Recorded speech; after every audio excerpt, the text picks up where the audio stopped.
Yo Marvel Mania, gimana kabar kalian hari ini? Semoga sehat dan bahagia selalu ya. Nah, pada kesempatan kali ini Ardian RE bakal ngebahas alur film Spider-Man Across the Spider-Verse. Setelah 5 tahun lamanya nungguin kelanjutan dari Spider-Man Into the Spider-Verse yang tayang tahun 2018, akhirnya keluar juga bro. Nah, buat yang belum nonton filmnya, hati-hati ya, karena ceritanya bakal aku kasih full spoiler. Jadi, segera tonton dulu biar nggak ketinggalan momen-momen serunya. Oke deh, nggak usah banyak basa-basi lagi. Langsung saja aku ceritain filmnya. So, siap-siap ikut dalam petualangan seru Spider-Man Across the Spider-Verse. Let's go bro! Film ini dibuka dengan adegan yang seru banget bro, yaitu permainan drum dari Gwen bersama teman-temannya. Sampai Gwen larut dan tenggelam dalam pikiran yang berisik dan akhirnya dia dikasih teguran sama temennya.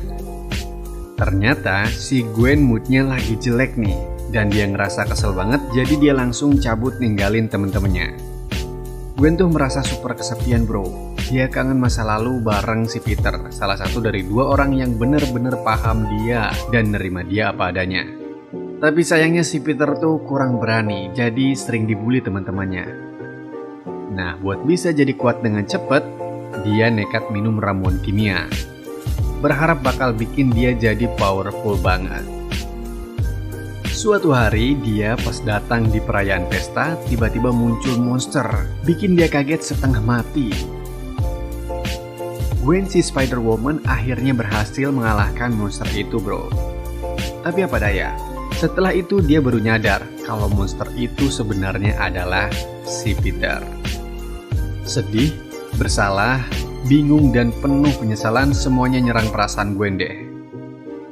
Lagi-lagi keadaannya makin parah bro. Ayah Gwen yang notabene-nya polisi datang dan melihat si Spider-Woman lagi di samping Peter yang udah gak bernyawa.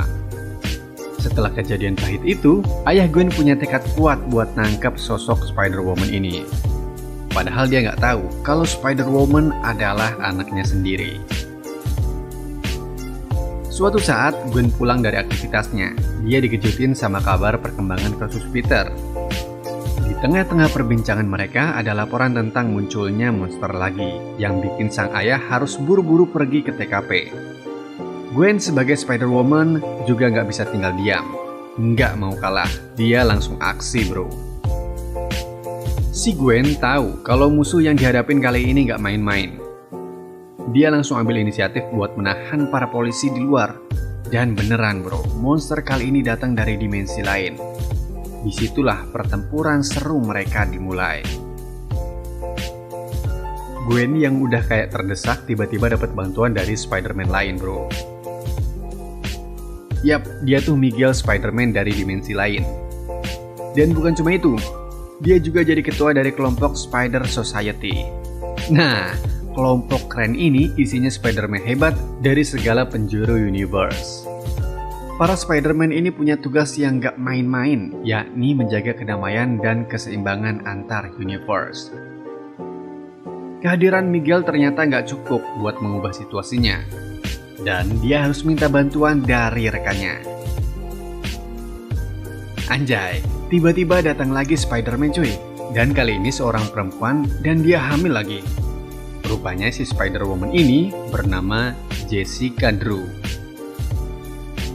Pertarungannya akhirnya berakhir bro. Tiba-tiba ayah Gwen muncul buat nangkep si Spider-Woman. Dan gak disangka, Gwen akhirnya nekat melepas topengnya. Ayahnya gak percaya sama apa yang dia lihat deh. Di tengah-tengah percakapan yang penuh emosi itu, tiba-tiba Miguel datang.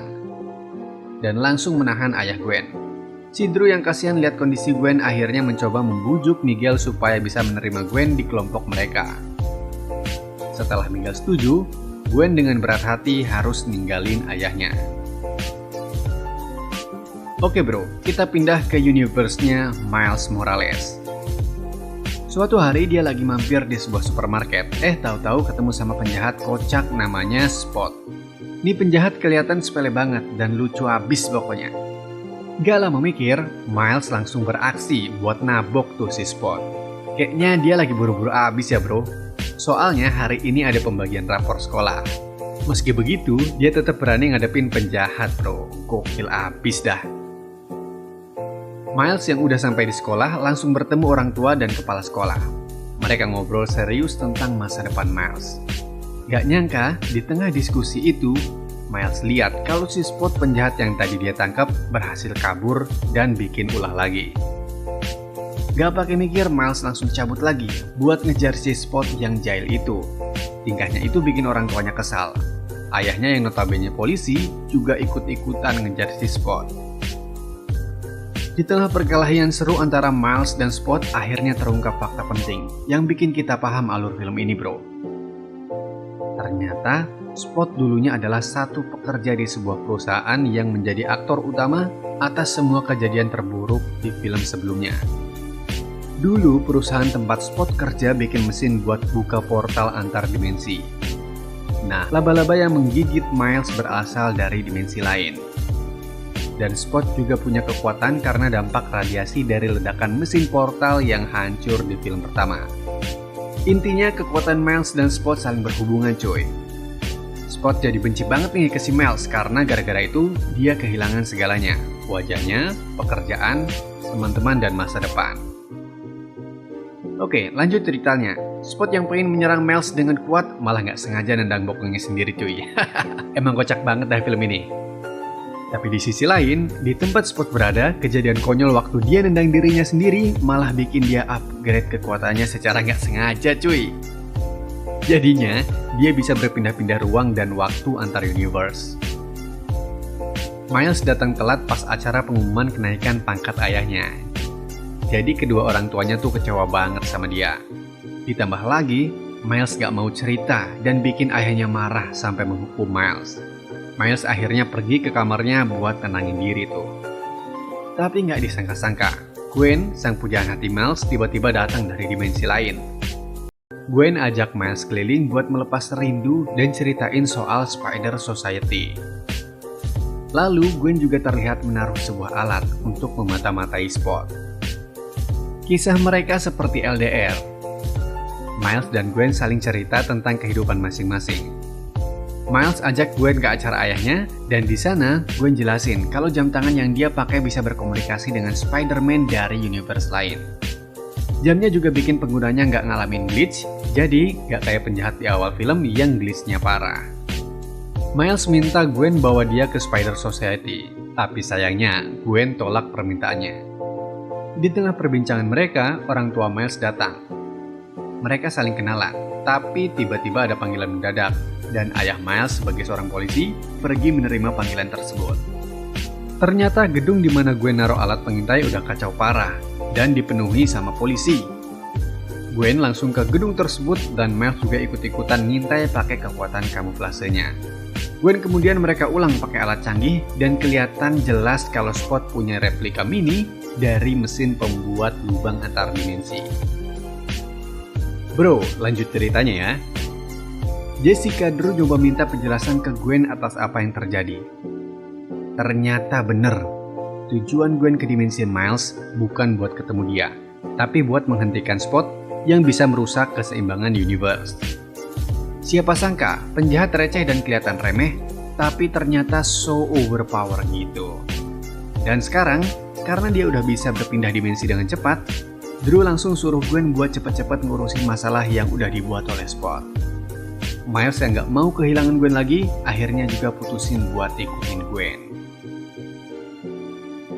Ini bro, Universe Bumi 50101. Dan kita lagi di daerah Mumbatan.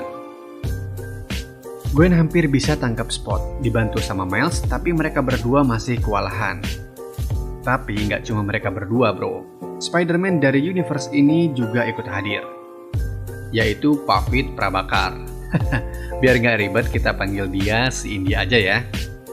Mereka bertiga lanjutin ngejar Spot yang mau pergi ke laboratorium. Sampainya di sana, Spot langsung blokir jalan masuk dari dalam dan mulai operasiin mesin pembuat lubang hitam. Pasti dia lagi pengen upgrade kekuatannya lagi tuh. Tapi Miles nggak mau kalah. Dia coba kekuatan barunya, yaitu energi listrik buat buka jalan masuk. Tapi tiba-tiba, apa yang terjadi selanjutnya? Ternyata satu lagi Spider-Man hadir nih bro. Kita panggil aja si Spider-Punk. Wih, seru banget bro. Meskipun mereka berempat sekarang, tapi sayangnya mereka masih belum mampu menghentikan kekuatan Spot. Spot sekarang udah kuat banget, dan dia bisa masuk ke pikiran Miles, lalu nunjukin gambaran masa depan, di mana 2 hari lagi ayahnya bakal tiada. Tiba-tiba terjadi ledakan hebat. Gedung laboratorium pun hancur. Bener-bener bikin heboh cuy. Mereka buru-buru lari dan selamatkan para warga sipil dari reruntuhan gedung. Tapi di tengah kekacauan, gak nyangka-nyangka, pacar si India lagi dalam bahaya. Spider India pun berusaha nyelamatin pacarnya, tapi di sisi lain, ayah sang pacar juga terancam. Menghadapi 2 pilihan yang sulit, antara menyelamatkan pacarnya atau ayah pacarnya, Miles langsung aja ambil inisiatif buat bantu Spider India menolong ayah pacarnya. Widih, gokil bro, semua orang selamat dan banyak yang bersorak karena keberhasilan mereka. Tapi tiba-tiba muncul lubang hitam besar dan beberapa anggota Spider Society langsung datang buat menahan ekspansi lubang hitam itu.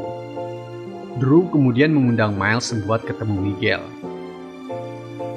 Markas Spider Society keren abis bro, semua Spider-Man dan Spider-Woman dari segala universe berkumpul. Miles juga dikasih gelang temporer biar enggak glitch. Miles juga dikasih lihat tempat kayak penjara di mana makhluk-makhluk dari universe lain yang berhasil ditangkap. Spider Society menangkap mereka buat dipulangin ke universe-nya masing-masing berdasarkan DNA mereka. Pas sampai tempat Miguel, Miles dan Gwen langsung dimarahin karena tidak berhasil menangkap Spot. Miguel khawatir dengan keseimbangan universe. Nah, di situ juga muncul Peter Parker dari film pertama. Miguel jelasin tentang cara kerja universe. Kalau semua dimensi berkaitan dan semua perbuatan Spider-Man berdampak ke universe lainnya. Semua harus menerima hal buruk yang terjadi sebagai takdirnya. Contohnya Spider-Man lain harus kehilangan keluarganya. Makhluk dari universe lain juga gak boleh gangguin kelangsungan ini. Kalau ada kejadian gangguin, efeknya bakal nular ke universe lain. Dan akhirnya kita tahu kalau tindakan Miles sebelumnya yang nolong ayah pacar Spider India bisa mengubah cerita universe India dan bikin munculnya lubang hitam. Tapi untungnya Spider Society masih bisa menahan kerusakan di universe itu. Miles kemudian teringat kalau ayahnya bakal tewas dalam 2 hari lagi. Miles bersikeras dan tetap mau selamatkan ayahnya, meskipun nanti mungkin akan merusak keseimbangan universe lain. Akhirnya, Miguel menahan Miles biar dia nggak coba nyelamatin ayahnya. Tapi Miles berhasil kabur dan dikejar oleh semua Spider-Man. Wah, ini solo versus universe banget bro. Ternyata Miguel mengungkapin fakta kalau Miles sendiri yang jadi anomali dan jadi penyebab segala masalah yang ada sekarang. Laba-laba yang menggigit Miles bukan dari universe-nya Miles, tapi dari universe lain. Hal itu bikin dia kaget, tapi dia tetap berpegang teguh sama pendiriannya dan yakin hidupnya harus dia sendiri yang nentuin. Gak disangka ternyata tujuan Miles kabur dari markas adalah buat memancing semua Spider-Man keluar. Biar Miles bisa balik ke markas kemudian menggunakan alat yang bisa memulangkan dirinya ke dimensinya. Si Miles ini benar-benar jenius ya bro. Dengan kekuatan kamuflasenya, Miles berhasil menyusup dan mengaktifkan mesin teleportasi. Miguel yang juga baru tiba mencoba sekeras mungkin untuk menghentikan Miles. Tapi sayangnya sudah terlambat. Miles akhirnya berhasil pulang kembali ke dimensinya. Miguel sampai marah banget dan langsung pulangin Gwen ke dimensinya. Terus dia berangkat buat ngejar Miles. Gwen langsung balik ke dimensinya, kemudian berbicara dengan ayahnya. Percakapan emosional kembali terjadi. Terus Gwen kembali berangkat buat nyari Miles. Tapi sebelumnya, ayah Gwen memberikan jam tangan Spider Society dari Spider-Punk. Di tempat lain, Miguel dan yang lain juga terlihat sedang memantau keluarga Miles. Keanehan mulai terjadi nih. Miles yang udah sampai rumah langsung minta maaf ke ibunya dan dengan berat hati ngaku kalau dia adalah Spider-Man. Tapi sang ibu malah anggap dia lagi bercanda. Paman Miles yang semestinya udah tiada ternyata masih hidup di universe ini. Kayaknya Miles ini salah masuk dimensi deh. Gimana bisa sih? Nah, jadi gini, mesin teleportasinya Miles itu berdasarkan DNA-nya. Tapi berhubung DNA Miles udah kecampur sama laba-laba dari universe ini, mesinnya mendeteksi kalau Miles berasal dari dimensi ini. Terus paman Miles ajak dia ke rooftop dan barulah Miles sadar kalau ayahnya sudah tiada di universe ini. Miles kemudian dipukul kepalanya hingga tidak sadar. Saat ia sadar, Miles sudah dalam keadaan terikat. Miles terus memohon untuk dilepaskan. Miles juga bilang kalau pamannya adalah Prowler, salah satu musuh Spider-Man di film sebelumnya. Tapi sayang, dugaan Miles salah besar. Karena di universe ini, yang jadi Prowler adalah dirinya sendiri. Berpindah ke tempat Gwen. Gwen mulai mengumpulkan semua rekan yang bisa membantunya untuk menyelamatkan Miles. Karena Miles salah memasuki universe, dan kemudian film ini pun selesai. Wah, sumpah ya, ini mah nggak bisa berkata-kata lagi nih. Mulai dari segi animasinya, jalan cerita, kekocakan, dan banyaknya easter egg, juga karakter Spider-Man dalam film ini tuh bikin merinding dan riff banget. Waktu nonton langsung di bioskop gokil habis, walaupun kita dibikin ngegantung dengan kelanjutan dari film ini, tapi malah bikin kita jadi gemes dan gregetan sendiri buat nungguin kelanjutan filmnya. Oke, terakhir Ardian RA mau ngucapin banyak-banyak terima kasih buat kamu yang udah nonton konten kami. Terus support channel ini dengan tekan like-nya jika kalian suka, share, dan jangan lupa kalau ada kritik, saran, atau mau request bisa banget tulis di kolom komentar. Salam dari Ardian untuk kalian semua. Cayo!